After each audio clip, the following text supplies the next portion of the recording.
जगत पूर्ण निर्यापक श्रवण मुनिपुंग सुधा सागर जी महाराज के श्री चरणों में बारंबार नमस्तु।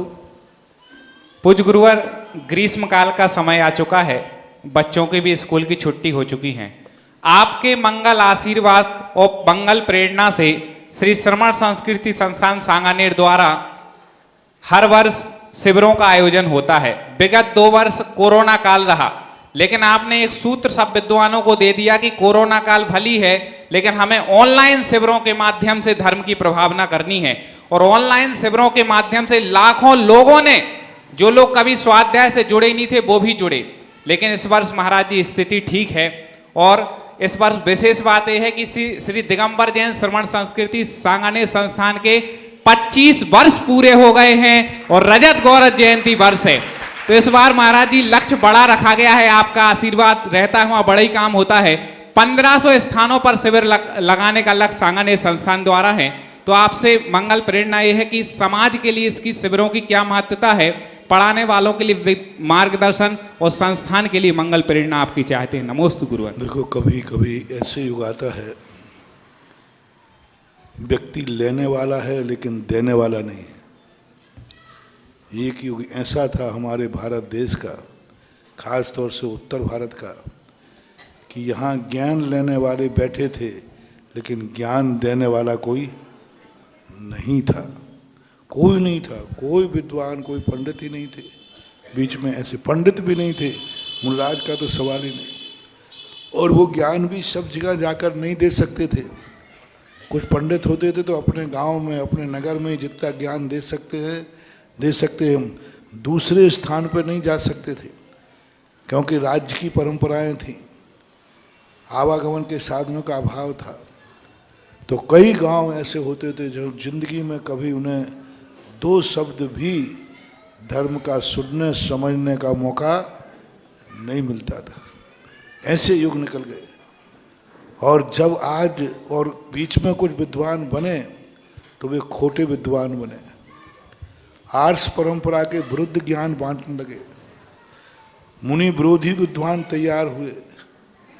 मंदिरों में व्यवहार क्रियाओं को हे कहने वाले विद्वान तैयार हुए।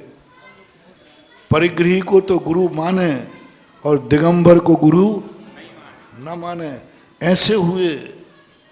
ऐसा अभी 50 साल पहले एक ऐसा दुर्भाग्य था हमारे देश का कि जैन मंदिरों में ही बैठ करके पंडित भगवान को, क्रियाओं को हे कहते थे, पूजा पाठ को हे कहते थे। मंदिरों में बैठकर भगवान के अभिषेक को नाली का पानी कहते थे, गंदा पानी। क्या कहते थे? मंदिरों, भगवान के अभिषेक को क्या कहते थे? ये नहाने का गंदा पानी है, नाली का गंदा पानी है, जैसे नहाते। ये मंदिरों में बैठ के बोलते थे। और यहाँ जाकर जो हमारे आर्ष परंपरा के मंदिर थे, वहाँ आर्षों की, मुनियों की बुराई होती थी। मंदिर सूने हो गए थे, मंदिर खाली हो गए थे, मंदिरों में अभिषेक पूजन करने वाले नहीं रहे थे। नियम लेने वालों ने नियम तोड़ दिए। प्रतिमा वृत्तिधारी जो वृत्ति थे, व्रत लेने वाले नहीं, जिन्होंने प्रतिमाएं ली वो प्रतिमाएं भी छोड़ दी। ऐसा युग अपने पास आया था। आपके भाग्य से 1996 में जयपुर चतुर्मास हुआ, जब वहाँ पर जैन मंदिरों में हुए अत्याचारों को देखा, दुराचारों को देखा। प्रवचन की गद्दी पर बैठ करके जो अत्याचार सुने देखे गए, तो आत्मा दहल गई। और उसी दिन से आगाज किया कि, और ये बात की, और मैंने भगवान आदिनाथ सांगानेर वाले बाबा के सामने विकल्प किया कि हे भगवान, आज जिन मंदिरों में आपके अभिषेक की निंदा की जा रही है, मुझे आशीर्वाद दो, संबल दो कि आपके हर मंदिर में अभिषेक करने वालों की लाइन लगवाऊंगा। और जिस अभिषेक को गंदा पानी कहा जा रहा है, उस अभिषेक को सारी दुनिया के माथे पर लगाकर चमत्कार दिखाऊंगा कि ये गंदे पानी से बीमारी दूर नहीं होती है।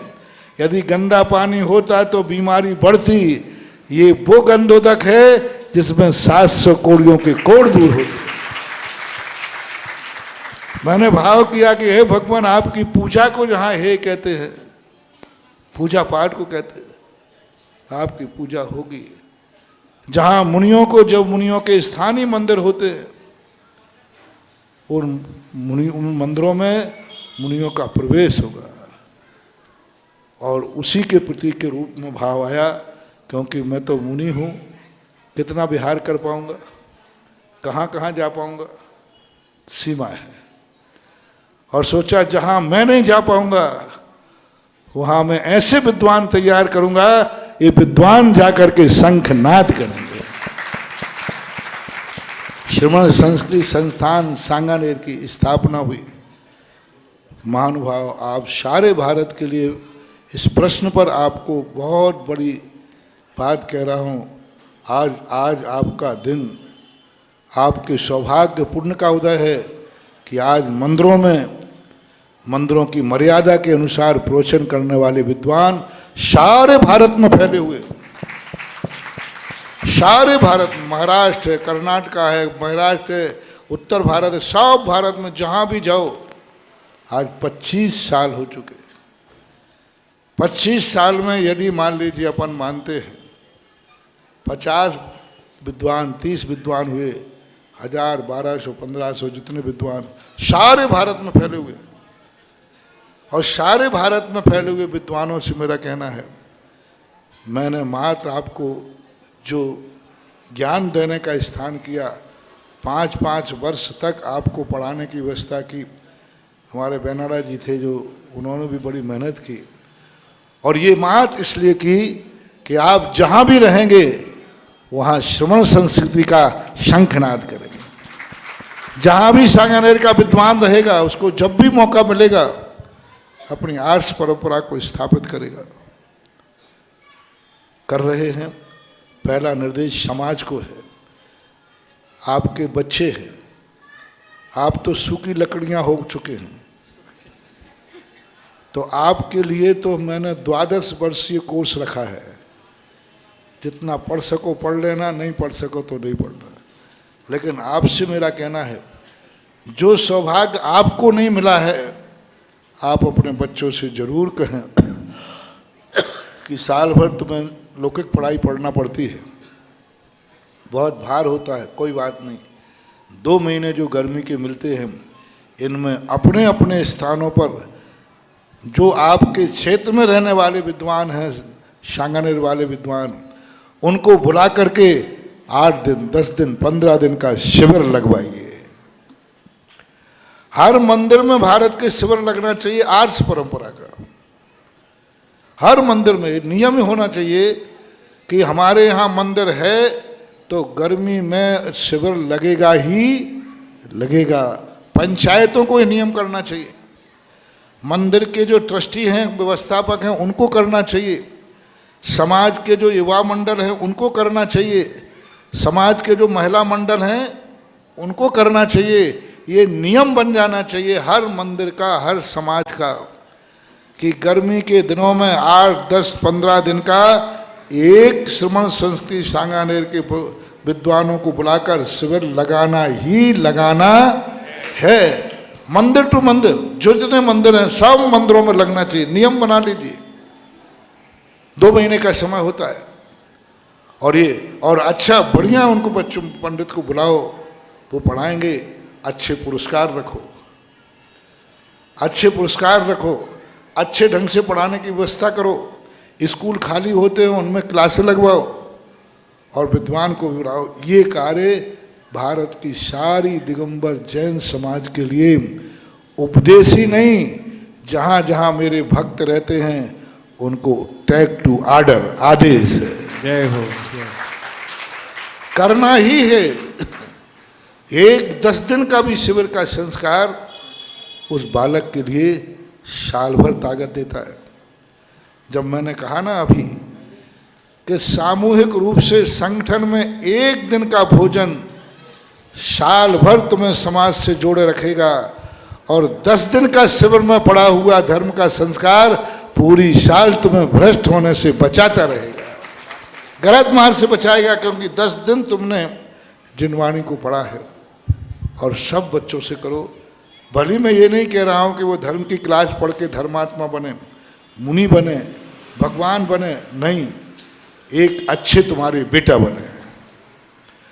10 दिन के शिविर से कोई भगवान बने या नहीं बने, महाराज बने या नहीं बने, लेकिन तुम्हारा अच्छा बेटा जरूर बनेगा, तुम्हारा अच्छा भाई जरूर बनेगा, तुम्हारे कुल को मर्यादा रखेगा, और कोई काम आए या नहीं आए, बुढ़ापे में तुम्हारे लिए एक गिलास पानी देने लायक बन जाएगा। इसलिए कम से कम ये कार्य शिविरों के होना चाहिए। बड़े लोग भी पढ़ें, बच्चे लोग भी पढ़ें, दिन भर पढ़ाने को तैयार है। ऐसा मौका हजारों साल के बाद पहली बार ऐसा मौका है कि तुम्हारे पास घर घर में विद्वान मिलने की स्थिति बनी हुई है। संस्थान से निकले हुए सभी स्नातकों से मेरा कहना है, तुम्हारे ऊपर एक बहुत बड़ा ऋण है, बहुत बड़ा ऋण है, और वो ऋण जिनवाणी माँ का है, वो ऋण हम साधुओं का है, वो ऋण भगवान का है, वो ऋण जैन धर्म का है। क्योंकि जिस उम्र में तुमने ज्ञान प्राप्त किया है, वो ज्ञान तुम्हें मात्र ज्ञानी बनाने के लिए नहीं दिया है, तुम्हें ज्ञान बांटना है। जो व्यक्ति ज्ञान लेकर के अपने पास रह के बैठ जाएगा, वो हमारा धर्म का, संस्थान का ऋणी है। और बेटा ध्यान रखना, धर्म का ऋण लेने का ब्याज बहुत तगड़ा होता है। चक्रवृद्धि ब्याज लगता है, ब्याज पे ब्याज। 1 साल नहीं दिया ब्याज तो वो ब्याज किस में जुड़ जाता है? बोलो ना भैया, ब्याज खोलो, है ब्याज पे ब्याज, वो ब्याज मूल में जुड़ जाता है, और मूल बढ़ता जाता है। 1 साल यदि नहीं दिया ब्याज तो ब्याज मूल में चला जाता है, उस पर भी फिर ब्याज चालू। इसी को चक्रवृद्धि ब्याज बोलते हैं। इसी प्रकार स्नातकों से मेरा कहना है कि तुम्हारे लिए जो कुछ दिया गया, तुम्हारा सारा ऋण माफ है। बस 2 काम कर देना, साल भर में 1 या 2 शिविर लगा देना, और जहाँ पाठशाला हो उसमें पढ़ा देना, ना तुम्हें ब्याज लगेगा, और मूलधन भी हम माफ कर देंगे। बस 2 ही चीजें करना, कोई मूलधन वापस नहीं देना, कोई ऋण नहीं है। क्योंकि जिस उद्देश्य से संस्थान की खोला गया था, उस उद्देश्य को आप पूरा कर देते हैं, आपके ऊपर कोई ऋण नहीं। 1 साल भी यदि आपने शिविर नहीं लगाया तो आज का मंत्र याद रखना, ऋण में ब्याज जुड़ गया है, अब उस पर ब्याज लगेगा। पर उसका प्रायश्चित कैसे होगा? अगली साल 2 बार शिविर लगा देना तो वो ब्याज भर कट जाएगा। तो सारे स्नातकों से मेरा कहना है, जो जहाँ हैं, चाहे तुम व्यापार कर रहे हो, चाहे नौकरी में हो, चाहे कहीं हो, इस गर्मी के अंदर आपको शिविर लगाना। और वैसे ही रजत समारोह है, 25 साल पूरे हैं तुम्हारी उस उपकारी संस्था का, जिस संस्था ने तुम्हारे ऊपर उपकार किया है, उस संस्था का 25 साल पूर्ण होने को जा रहे हैं। तो सबको करना कि नहीं, शिविर लगाना है अपने अपने एरियो में। बस समाज को तैयार करो, समाज को जाकर के तैयार करने का प्रयास करो, वहाँ की कमेटियों को प्रयास करो, और अपनी कुशलता के माध्यम से और 8-10 दिन का शिविर लगाओ। 1 लगाओ, 2 लगाओ, 3 लगाओ, और 2 महीने यदि फ्री हो तो जितने ज़्यादा शिविर लगा सको लगाओ, क्योंकि ये 2 महीने गर्मियों के होते हैं बहुत। और ज्ञान जितना अपन दूसरों को देंगे, ज्ञान घटेगा नहीं है, और ऋण भी चुक जाएगा, और तुम्हारा ज्ञान का भी अभ्यास बना रहेगा। तो स्नातकों के लिए भी सब, कोई भी स्नातक ऐसा नहीं बचे। हम पूछवा सकते हैं कि किस स्नातक ने शिविर नहीं लगाया, सांगानेर से विद्वान के किसने शिविर नहीं लगाया, ये यदि आपसे पूछा गया और आपका जवाब नकारात्मक आ गया, तो फिर समझ जाओ आपका क्या स्थिति होगी।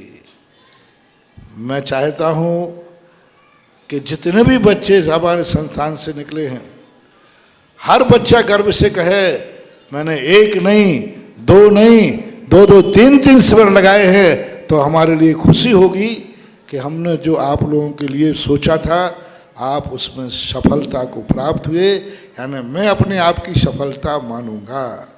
और समाज से मेरा कहना है इनको आप प्रोत्साहित करें, जब ये आपके यहाँ आवें आप इनको अनुकूलता बनाएं, इनका साथ दें और अधिक से अधिक समाज को, बच्चों को, सबको पूरे दिन भर आप अपनी पढ़ाई कीजिए। कोई सुबह आएगा, कोई दोपहर में आएगा, कोई शाम को आएगा। और इस शिविरों को पूरे जबलपुर में तो एक भी मंदिर नहीं बचना चाहिए। देखो अभी कोटा के अंदर एक नरेश वैद्य जी करके हैं, उन्होंने देखो कोटा के अंदर से पूरे के पूरे हाड़ौती के अंदर के पूरे शिविरों को कोटा से हैंड किया था कि कोटा खंबाग में जितने भी गांव लगते हैं सब जगह शिविर वो लगाएंगे। और कम से कम कितने शिविर लगाए? जबलपुर में हर मंदिर में तो शिविर लगना ही चाहिए। और जबलपुर की पंचायत और नवक सभा, पंचायत सभा जो भी नाम में वो, ये संकल्प करें कि हम जबलपुर के हर मंदिर में शिविर लगाने की प्रेरणा देंगे और तैयारी कराएंगे। पंचायत के द्वारा लेटर जाना चाहिए हर मंदिर में कि भाई आपके यहाँ शिविर लगाइए और आप अपने मोहल्ले में, कॉलोनी में शिविर की स्थापना करें। गर्मी का शिविर आपके यहाँ लगे और सारी कॉलोनियों को इकट्ठा करके, कैलाश जी सारी कॉलोनियों को पहले तो मंदिर मंदिर में पत्र निकालो कि हर मंदिर वाले को शिविर लगाना अनिवार्य है। और जब सबके शिविर हो जाएं, अंत में सारे शिविरों का समापन आप अपने पंचायत के बैनर पर एक स्थान पर जाके उसका समापन समारोह कराइए। सब मंदिरों से कहिए कि जिन जिन के यहाँ जो फर्स्ट, सेकंड, थर्ड आए हैं उनको पुरस्कार पंचायत सभा के एक बैनर पर मिले तो ज्ञान, क्योंकि देखो इसका नाम क्या है, संस्कार धानी नाम तो है, लेकिन संस्कारों की योजना नहीं है। तो संस्कार दिलाओ और हर मंदिर के अंदर पाठशाला की स्थापना कराओ। पंचायत इसके लिए दे, दुनिया के काम तो पंचायत में होते रहते हैं, चलते रहते हैं। यदि पंचायत ने एक बीड़ा उठा लिया कि जबलपुर का एक भी मंदिर ऐसा नहीं होगा जिस मंदिर में पाठशाला नहीं चले, हर मंदिर में पाठशाला चलेगी। यदि इसमें आप सफल हो गए तो पंचायत सभा एक बहुत बड़ी पुण्यमयी सभा मानी जाएगी और सही में पंचायत सभा संस्कार धानी के संस्कारों को पुनरुद्धारित करती रहेगी। और जिन मंदिर में नहीं चलती वहाँ पूछिए समस्या क्या है, जो समस्या है उसका समाधान करो। तो ऐसा, और फिर यदि तुम्हारा भाव बने तो कहो कि जबलपुर संभाग में पूरे संभाग में आप सुने, पहले रुके एक मिनट, शो भाई अमित बाबू, जब बने इसके बाद यदि तुम्हारा मन बने तो पूरे जबलपुर संभाग में सारे मंदिरों की लिस्ट होगी, उनको आप पत्र दें कि आप अपना शिविर लगाएं। देखो पंचायत सभा से पत्र जावे, गांव-गांव में जावे जो संभाग में आते हैं कि भाई आप गर्मी में शिविर लगाइए। आपको किसी प्रकार की परेशानी है तो आप सभा को सूचित करें। पंचायत सभा उनसे पूछे भाई आपको कोई परेशानी है, किताब नहीं है, विद्वान नहीं है, पंडित नहीं है, शास्त्र नहीं है, तो आप मुझे बताएं, पंचायत सभा उसको पूरी करेगी। ऐसे कोई रचनात्मक कार्य करें जिससे जबलपुर का संस्कार धानी जो नाम है यह जीवंत रहे, जयवंत रहे। ये